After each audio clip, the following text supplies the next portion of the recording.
Todos encontraram agora, João 15:5. A palavra do Senhor, eu quero ler só a parte B do versículo, que diz assim: sem mim, vocês não podem fazer nada. Vou repetir mais uma vez: sem mim, vocês não podem fazer nada. Será que você pode olhar para alguém com um sorriso no rosto e falar assim: ó, sem Jesus, você não pode fazer nada? Agora olha bem no olho dele, na bolota do olho dele, e fala assim: ó, nada é nada mesmo. Queridos, a Bíblia ela não mente, ela não falha. Nós cremos, e eu acredito que muitos, e se não todos que estão aqui, acreditam que a Bíblia é a palavra de Deus. Quantos creem nisso? E a palavra de Jesus é diretiva para nós essa noite, dizendo que sem Ele, essas são as palavras de Jesus, nós nada podemos fazer. Enquanto eu pensava no que trabalhar acerca desse tema, quando o pastor me convidou para poder trazer a mensagem, eu fiquei muito reflexivo com relação ao que aconteceu durante essa semana. E eu acho que, quem sabe, o assunto mais comentado foi a tal da convocação da seleção brasileira. Não é verdade? Todo mundo esperando. Cadê a arte aqui, para a gente poder já entender? E quando nós olhamos para esse contexto, entenda o que eu quero te dizer. A Copa do Mundo, ela não começou esse ano, é antiga. Mas eu me lembro mais ou menos ali nos anos 2000, e aí quem é um pouco mais velho como eu, né? A Bruna vai falar que eu estou velho demais, mas não estou tão velho assim. Mas vivi bastante para poder pegar uma seleção que botava medo nos outros países. No ano de 2000, 2002 melhor dizendo, foi o ano em que o Brasil conseguiu o famoso Penta. E eu me recordo de alguns nomes, talvez você também, que viveu essa época aí de forma mais vívida. Lembra lá de Ronaldo Fenômeno, lembra de Ronaldinho Gaúcho, Rivaldo, Marcos. Lembra das ruas cheias de bandeirinha verde e amarelo de um lado para o outro? Quem lembra disso? Chão pintado, passeios, as pessoas iam lá e pintavam o passeio de verde e amarelo, o muro de verde e amarelo. Você pensava, gente, o que está acontecendo? Todo mundo virou patriota, todo mundo queria estar na frente da televisão com a sua família assistindo o jogo da seleção brasileira. Nessa época eu estava ali por volta dos meus 7, 8 anos. Eu me lembro de indo para a escola cortado com meu cabelo igual do Ronaldo, ridiculamente feio, cascão aqui assim. Mas chegava na escola e todo mundo nem zoava, porque sabia que era por causa de uma seleção que com certeza ia vencer. Muito tempo passou, nós estamos 26 anos depois, e nós nos concentramos em uma seleção onde a discussão maior é: leva o Neymar ou não leva o Neymar? Vai resolver ou não vai resolver? Agora, olha o detalhe. Há pouco tempo atrás, essa mesma discussão girava em torno de política. Coloca o Lula ou coloca o Bolsonaro? Quem vai resolver o nosso problema? E a igreja brasileira gira em torno dessas grandes estrelas que aparecem e desaparecem, esperando alguém vai resolver o problema. Ainda falando sobre a ideia da convocação, e daqui a pouco você vai entender onde eu quero chegar. Independente, queridos, se vai ou não resolver, se vai ou não mudar, uma coisa é certa: na próxima Copa do Mundo, uma nova escalação será feita, uma nova convocação será emitida, uma pré-lista será declarada, e alguns 26 homens estarão na expectativa de que em algum momento eles poderão ser convocados. Será que você pode olhar para alguém e falar assim, ó, convocação? Mas isso não tem nada a ver com o texto que você leu. Deixa eu te contar uma coisa que é importante aqui. Anos se passaram, novos jogadores surgiram, novas convocações aconteceram, mas presta atenção, uma coisa permaneceu. Pensando no caso da seleção, nenhum jogador é maior do que a camisa que vestia. Nenhum nome escrito nas costas era maior do que o peso das 5 estrelas no peito daquela camiseta. Então, vai resolver, não vai? Independente disso, aquele jogador, seja ele qual for, você quer falar do Neymar? Pode ser o Neymar. Ele não é maior do que a seleção brasileira. A questão é, olhe para mim, não desvie. A questão é, talvez aqui nós temos algo importante para nós essa noite. No reino de Deus, homens e mulheres também são chamados, são convocados, mas a glória nunca é de quem foi chamado, a glória é de quem chama. Deixa eu te dar uma boa notícia, para a gente começar de forma leve e suave, porque daqui a pouco vai começar a apertar um pouquinho, mas o Senhor tem um chamado para mim e para você aqui essa noite. E esse chamado, ele é diariamente. É uma convocação que todos nós recebemos, e o Senhor está falando para mim e para você que essa noite: vem e me segue. Mas vem e me segue esperando que a glória seja minha, porque foi eu quem te chamei. Entenda o seu lugar como um vaso de barro carregando algo muito especial dentro de você, mas você ainda é um vaso de barro. Veste essa camiseta do discipulado, mas entenda que a glória não é o seu nome ou o número 10 que você carrega, não é a faixa de capitão que eu coloquei no seu braço. A glória está em mim, diz o Senhor, que estou te convocando para poder fazer algo para a minha glória. Quando nós olhamos para a palavra, queridos, nós entendemos Jesus dizendo para os seus discípulos e dizendo para nós: sem mim vocês não podem fazer absolutamente nada. O maior problema, queridos, é que nós vivemos as nossas vidas tentando fazer um monte de coisas à nossa própria maneira, como se no final de tudo nós fôssemos receber um aplauso. Olha que bonito, conseguiu fazer sozinho. Mas na verdade, queridos, a beleza do Evangelho está em um Deus que desde a antiguidade trabalha por aqueles que nele esperam. Você pode procurar em qualquer outra religião que você não vai encontrar um Deus que está de fato trabalhando. E o salmista vai declarar que o guarda de Israel nunca dorme. Queridos, o Deus que tem cuidado de mim e de você todos os dias é um Deus que não para de trabalhar. E Ele não trabalha para você, tá? Antes que você saia daqui entendendo algo errado. Ele trabalha por você. E se você ainda quiser uma notícia melhor ainda, em alguns momentos, para alguns casos, Ele te chama para trabalhar com Ele, para outros. Vocês estão felizes ainda? Agora, existem alguns impedimentos, pastor Daniel. Quando Jesus faz a sua convocação, existem coisas que querem nos impedir de segui-lo e de atender ao seu convite. Eu considerei 3 coisas que eu quero dizer aqui com você, que são os impedimentos para o discipulado de Jesus. E para isso eu gostaria que você que ainda está com a sua Bíblia abrisse comigo em Lucas 9, versículo 27, perdão, versículo 57. Lucas 9, 57.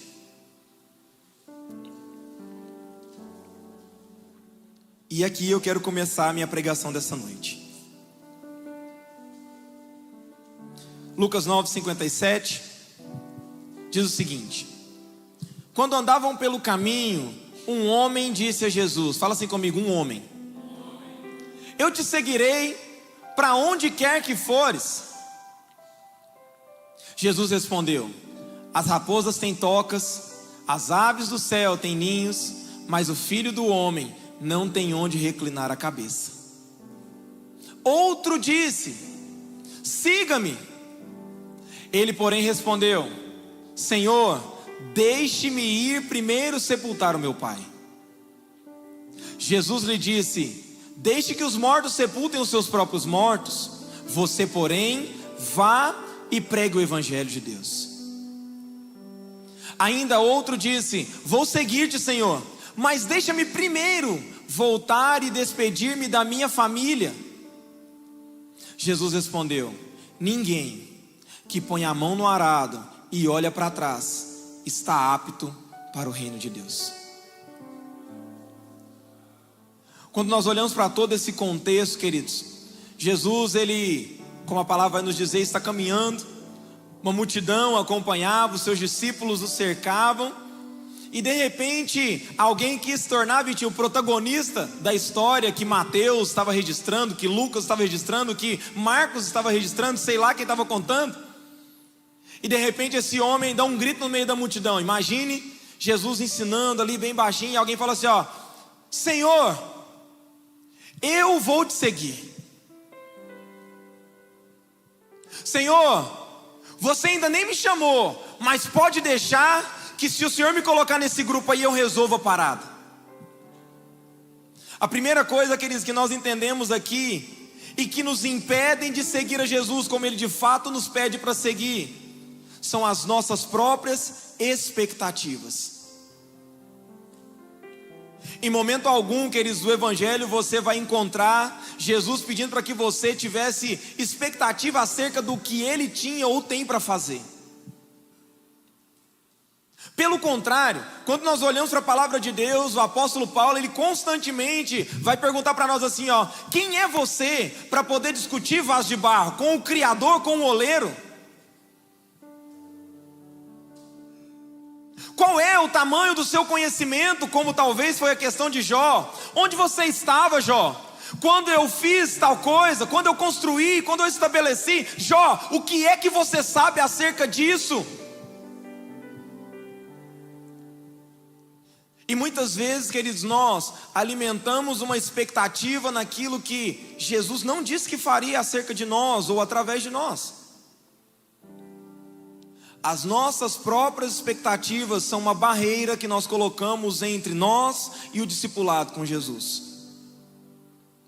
Por que você está falando isso? Porque aquele homem do Neida resolve falar: Jesus, eu vou te seguir.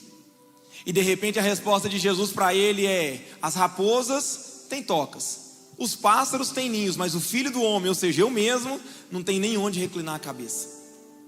Talvez você já leu isso, mas nunca entendeu. E quando nós olhamos para o histórico, ou para a história do povo judeu daquele primeiro século, tudo faz mais sentido. Jesus, ele era um mestre, ele era um rabi. Por isso que quando nós olhamos para a palavra, algumas vezes os discípulos vão chamar ele de rabi, de mestre. Como aquele jovem rico, quantos conhecem a história? Que chega em Jesus e fala assim, ó: bom mestre, o que eu posso fazer? Então Jesus, ele era um professor daquela época. E os professores daquela época, ou de duas uma, ou ele aceitava um discípulo, ou ele chamava um discípulo. Quando nós olhamos para a metodologia do próprio Cristo, nós percebemos que os seus 12, ele próprio chamou. Muitos historiadores vão afirmar que todos os discípulos de Jesus eram jovens, com exceção de Pedro. Quem sabe ali em torno dos seus 16, 17 anos. Mas uma coisa era bem clara: um professor que convidasse alguém para poder segui-lo, como Jesus tantas vezes fez ao longo do Evangelho, ele estava dizendo para aquele aluno: agora não se preocupe, eu pago as suas contas. Quando Jesus, ele chega no barco na praia, vê Pedro, vê Tiago, vê João, vê André, ele fala assim, ó: larga tudo e me segue. Logo, eles abandonaram o seu trabalho, abandonaram as redes, romperam com seus familiares e começaram a seguir Jesus, porque eles sabiam que o chamado era bem claro: agora você não se preocupa mais com a sua vida, eu cuido de você. Esse era o chamado dos mestres naquele tempo, e qualquer mestre que chamasse tinha a obrigação de cuidar dos seus alunos. Quantos estão me entendendo essa noite? Mas de repente aquele homem olha para Jesus e fala assim, ó: Jesus, eu vou te seguir. Sabe o que aquele homem estava querendo? Jesus, paga minhas contas. Jesus, cansei, eu não quero mais fazer o que eu estou fazendo. E a palavra vai falar que ele era um mestre da lei. Eu já estudei demais, estou cansado, estou fazendo um monte de coisa, não tem dado nada certo. Quem sabe agora, com o Senhor cuidando de mim, as coisas não começam a caminhar como eu espero que elas tenham que acontecer. Esse era o pensamento por trás daquilo que aquele homem estava dizendo para Jesus. E esse é um grande impedimento, queridos, porque, olhe para mim, a caminhada com Jesus está envolta em decisões que cabem a Jesus realizar, e não a nós. O discipulado com Jesus envolve uma perspectiva onde Ele nos chama. Nós não temos autonomia alguma por nós mesmos, queridos, de nos candidatarmos àquilo que o Senhor tem para fazer nesses dias. Quando nós olhamos para nós mesmos, nós caminhamos ruas, vielas, avenidas, carregando uma multidão de erros, de falhas que nós cometemos todos os dias, que nós cometemos todos os momentos. Talvez você não falou, mas você já tinha pensado. Talvez você não olhou, mas você já tinha imaginado. Talvez você não agrediu, mas a vontade por dentro você já tinha matado. Esses somos nós, caminhando pelas ruas da cidade de Araguari ou qualquer outro lugar que seja. Em nossas costas uma multidão de pecados. Nós por nós mesmos não temos a capacidade de nos lançarmos em discipulado para Jesus, de dizermos: Senhor, eu já faço tudo o que precisa ser feito. Queridos, nós não fazemos tudo o que precisa ser feito. Posso ser sincero aqui essa noite, sem ofender ninguém? Nós não fazemos nem um terço daquilo que de fato nós somos chamados para poder fazer. Nós não abraçamos como deveríamos abraçar. Nós não acolhemos como deveríamos acolher. Nós não ajudamos como deveríamos ajudar. Nós estamos sendo constantemente treinados para poder entrar nessa cultura de consumismo. E quando nós estamos em um culto de domingo, tudo que nós queremos é sentar e receber. Porque afinal, eu estou entregando meu dízimo, então eu acho que o pastor no mínimo tem que estar orando e jejuando por mim.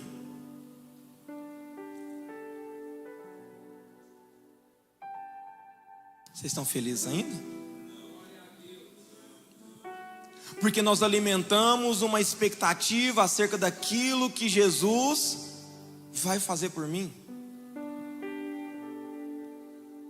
O contraponto de tudo isso quer dizer que nós, baseado nesse entendimento, carregamos uma mentalidade aonde, se eu faço muito, Deus também vai fazer muito por mim.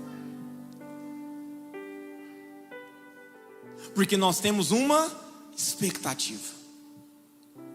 Mas Jesus olha para aquele homem e fala assim: ó, deixa eu te falar, as raposas têm onde se esconder, os pássaros têm onde se abrigar, mas eu não sei nem para onde eu vou. Todos aqueles que Jesus convida para o discipulado, queridos, e eu acredito que esse discipulado ele é amplo, ele alcança a todos nós. Mas existe um momento onde nós precisamos olhar e falar assim: Jesus, eu abro mão de todas as minhas expectativas para poder abraçar tudo aquilo que o Senhor deseja para mim, sem querer algo por trás disso. Então nesse ambiente eu já não oro para que eu seja mais ungido. Nesse ambiente eu não faço jejum coletivo com a igreja para que eu possa pregar melhor do que o Vitor, para que eu possa ganhar o meu carro, porque se eu jejuar, o carro vem. Nesse ambiente onde eu abro mão das minhas próprias expectativas, eu começo a abraçar os sonhos e os planos de Deus para mim. E deixa eu te falar, agora é a boa notícia, você dá um sorriso porque você está com a cara amarrada. Os planos de Deus para nós são infinitamente maiores e melhores do que aqueles que nós gostaríamos de ter para nós mesmos.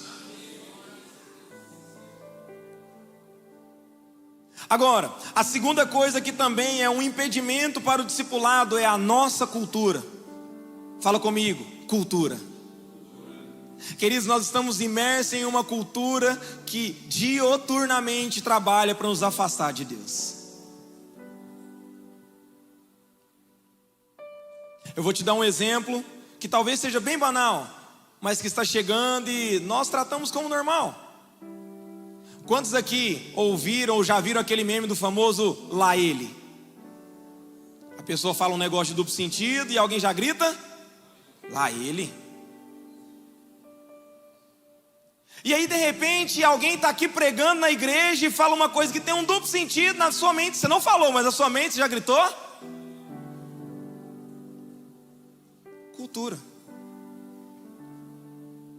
E a gente trata isso tudo como se fosse muito normal, sendo que os nossos pensamentos, a nossa forma de falar e de agir deveria ser completamente contrária àquilo que o mundo está fazendo. E quando nós como igreja não nos portamos neste lugar como exemplos, como sal e luz, como Jesus pede, o mundo perde toda a referência. E aí cai no que o pastor falou, um mundo carregado por um sistema que está imerso em trevas.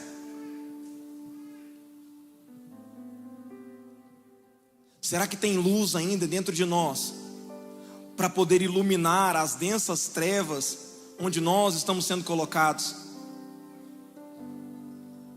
Porque a boa notícia é, queridos, as trevas não prevalecem contra ela.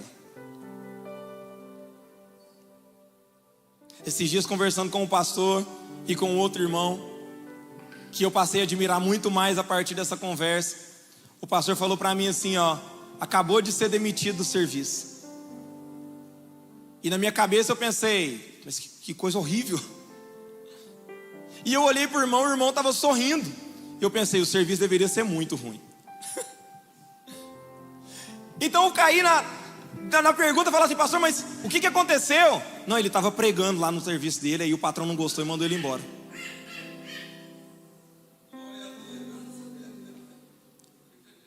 Queridos, eu fiquei com vergonha porque eu prego o evangelho há tantos anos e eu nunca tive a graça de poder falar, eu fui demitido porque eu estava pregando.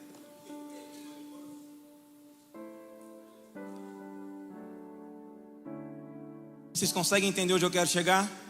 A nossa cultura tem nos atrapalhado de seguir a Jesus como Ele pede. Esse é o caso daquele segundo homem, e o interessante é que Jesus chama ele e fala assim, vem e me segue. De repente aquele homem olha para Jesus e fala assim, Senhor, deixa só eu ir sepultar o meu pai. E Jesus dá uma resposta que parece dura, né? Olha para mim. Jesus fala o seguinte, deixe que os mortos sepultem os mortos. E aí você olha e fala assim, que é isso, Jesus? Não precisava disso tudo. Mas deixa eu te contar o segredo por trás de tudo isso aqui, porque também tem um contexto histórico. No contexto do primeiro século, para um judeu, quando ele fala, deixa eu ir sepultar o meu pai, não significa que o pai dele tinha morrido naquele dia, ele precisava correr atrás do sepultamento. O pai daquele homem ainda estava vivo, Lucas. E tudo que ele estava dizendo para Jesus é, Senhor, espera o meu pai morrer, na hora que eu cumprir com todas as obrigações de um filho que tem que cuidar da sua casa, depois eu volto e te sigo. A pergunta que eu vos faço essa noite é, quanto tempo você acha que aquele homem demoraria a voltar para seguir Jesus? 3 meses? 1 ano? 5 anos, Vitor? 10? Aquele homem, ele estava olhando para todo o contexto do chamado de Jesus, e ele estava dizendo assim, Senhor, o seu chamado pode esperar, a minha vida, a minha cultura é mais importante. E quantas vezes o Senhor nos convoca para fazer coisas, queridos, e nós olhamos para a nossa vida e a gente fala para Jesus, espera só um pouquinho, eu sei o que eu faço. E Jesus falando assim, vem, deixa eu cuidar um pouquinho das suas finanças, você está se atrapalhando. Não. Pode ficar tranquilo que do meu dinheiro eu sei cuidar. Vem, deixa eu cuidar dos seus filhos, porque eu estou percebendo que você não discipula. Não, calma. Eu estou pagando uma escola cara para eles. Vem, deixa eu te ensinar a palavra. Não. O meu curso é mais importante. E nós vivemos correndo, queridos, como a imagem de um cachorro atrás do próprio rabo, com perdão da expressão, porque é um animal. E não saímos do lugar. E esse não é o evangelho bombástico que a palavra de Deus nos conta. Porque na primeira pregação de Pedro, ele consegue converter 5.000 almas. E nós estamos pregando há anos e anos e nós não conseguimos ver uma conversão sequer. Nós carregamos a nossa Bíblia debaixo do braço, mas se fizer uma pergunta acerca dela, nós não sabemos responder. Mas nós decoramos cada jogador do álbum de figurinha da Copa.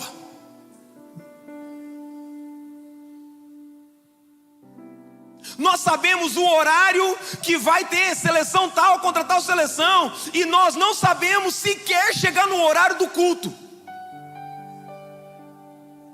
Eu estou falando de mim, tá? Porque eu sei que vocês não fazem isso.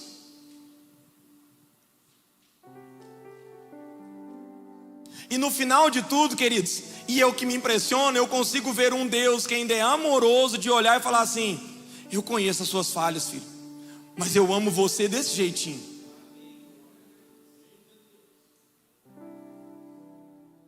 Eu sei o que você pensa, filho. Tá tudo errado dentro da sua cabeça aí. Mas deixa eu te falar um negócio. Me abraça aqui. Eu sei, filho, que você já pensou em desistir várias e várias vezes, mas deixa eu te falar, eu estou do seu lado ainda.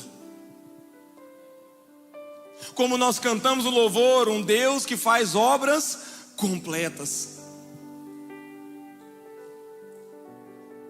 Aquele segundo homem, queridos, meu Deus, ele considerava as suas coisas como prioridade, se esqueceu da ordem, o reino de Deus e a sua justiça em primeiro lugar.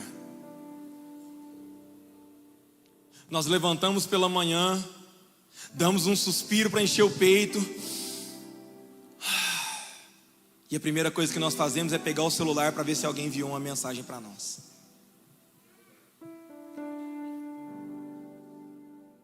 Sendo que tudo que nós precisávamos fazer é conhecer o que é que Deus quer falar comigo agora.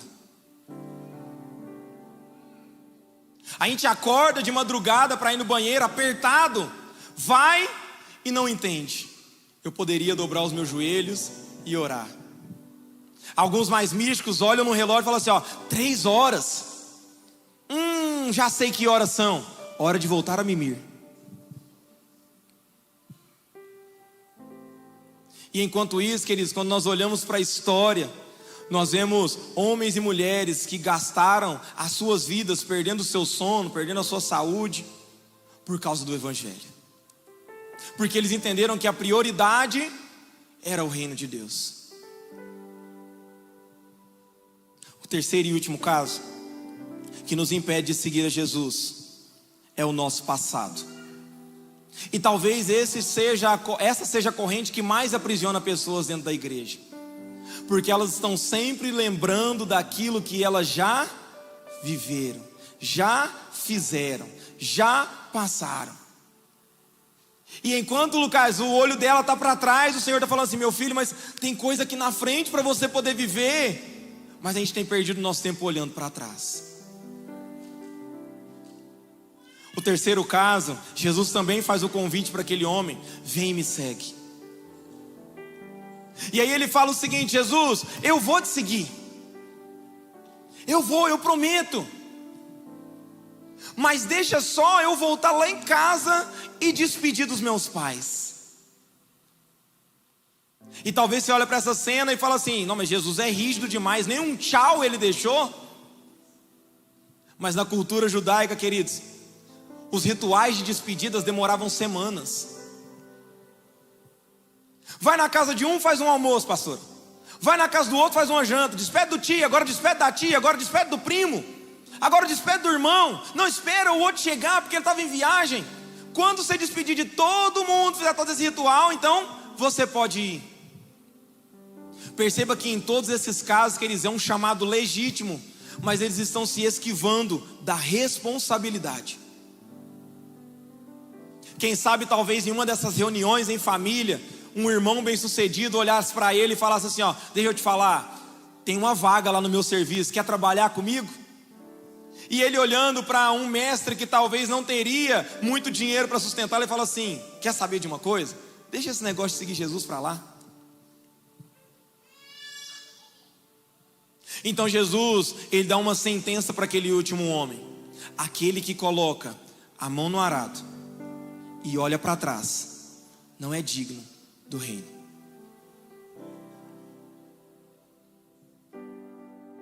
Aquele que coloca a mão no arado e fica tão preocupado com o seu passado, ainda não entendeu nada.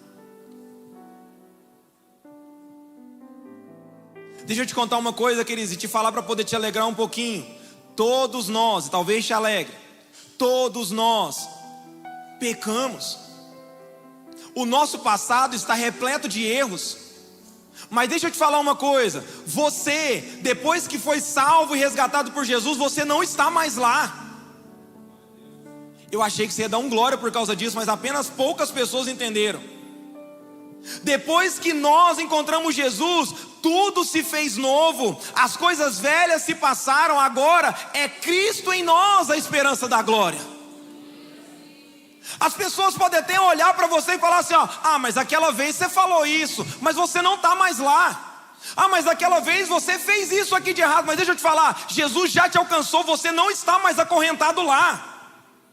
Porque é que nós insistimos em ficar olhando para o nosso passado e perdendo todas as coisas boas que Deus ainda tem para fazer à nossa frente? Porque é que nós acreditamos mais na palavra de homens do que na palavra de Deus? Porque é que nós não aceitamos o convite que hoje Jesus está fazendo para nós? E talvez se essa mensagem acabasse por aqui, você sairia daqui super desesperançoso, falando: fui no culto, o louvor foi até da hora, mas na hora da palavra, vixe, o irmão estava doidinho para me dar uma rasteira, só pancada. Mas existe uma forma de nós vencermos esses impedimentos ao chamado de Jesus. Quando nós olhamos, meu Deus, para a palavra de Deus, existe uma postura que Cristo espera de mim e de você, quando Ele nos chama para a convocação dEle. E eu acho interessante as perspectivas que são registradas no Evangelho. Por exemplo, Marcos 2,14. A gente vai encontrar a história de um dos discípulos de Jesus, e eu gostaria que você me ajudasse. Fala assim: ao sair dali, viu quem? Não, gente, vamos lá. Ao sair dali, viu Levi, filho de Alfeu, sentado na coletoria, e lhe disse: o que ele disse, gente? Siga-me. Agora presta atenção, o que o Levi fez? Ele se levantou.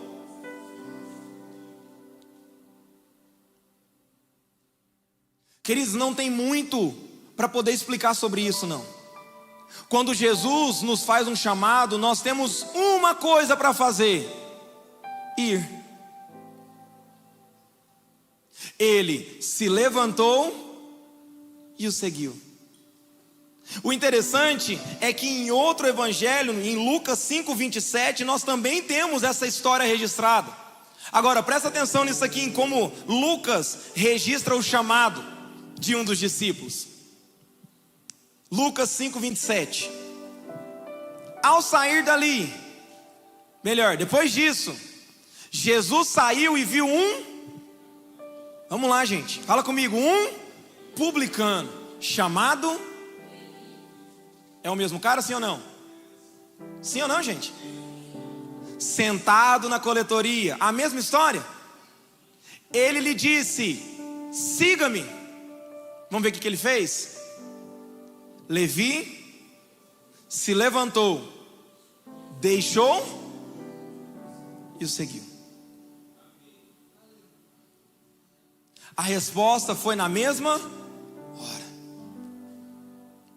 Mas agora, o detalhe é que esse Levi é o famoso Mateus, visual, que a gente entende, um dos 12 discípulos.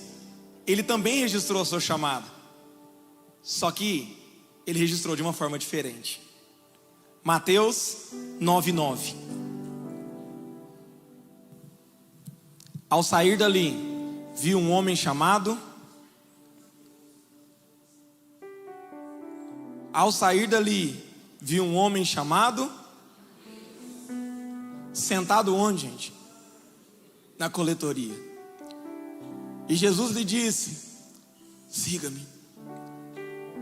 Mateus se levantou e o seguiu, enquanto todos os outros ainda estavam enxergando Levi. Enquanto todas as outras pessoas ainda estão enxergando aquele cimento do passado. Enquanto muitos ainda olham para você e não conseguem tirar da memória o seu antigo nome. Sentado na coletoria, fazendo o que sempre faz. Mateus, ele entendeu a perspectiva de Jesus acerca dele. Ele já não era mais Levi. Ao chamá-lo, Jesus não enxergou Levi, Jesus enxergou Mateus. Deixa eu te dar uma boa notícia hoje. O Senhor não está enxergando o você do passado. O Senhor está te chamando hoje para poder segui-lo, e Ele te enxerga na perspectiva de quem você já é, e não daquilo que você pretende se tornar. O Senhor te chama hoje aqui essa noite, enxergando você em sua plenitude, cheio do Espírito Santo, realizando as boas obras, indo aonde Ele quer que você vá, pregando o Evangelho para todas as pessoas que estão à sua frente. Não mais Levi, agora Jesus está chamando Mateus. Vocês são felizes ainda? Essa é a visão que o Senhor tem acerca de mim e de você. Não é mais um Marquinhos Batata. O Senhor te enxerga de forma diferente. Marcos, vem, me segue, diz o Senhor. Michael, vem, me segue, diz o Senhor. Natália, vem, me segue, diz o Senhor.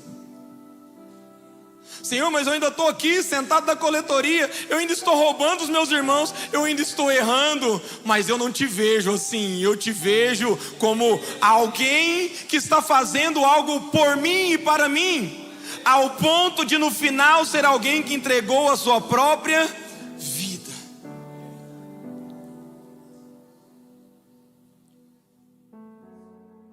E nesse cenário,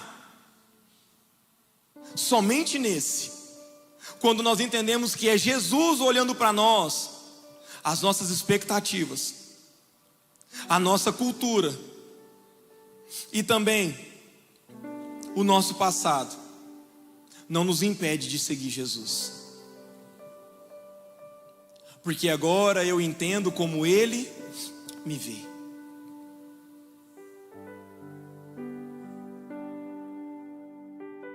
E assim como o pastor Daniel disse, eu confirmo as palavras dele, que depois de muito tempo eu parei de perguntar a Deus, por quê? E a gente passa a perguntar, Senhor, para quê? Porque agora não é só como eu me vejo, mas é como Ele me vê. Se coloque sobre os seus pés. Para finalizar, eu gostaria de ensinar para vocês algo prático para nós vivermos essa semana.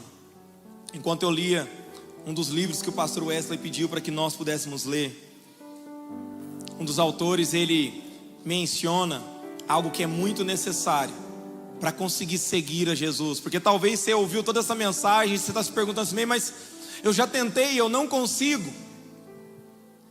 Existe uma palavra que precisa ser internamente compreendida por nós: obediência. Uma vez o Ícaro disse para mim, Manão, uma gota de obediência destrava um oceano de fidelidade. Só uma gota.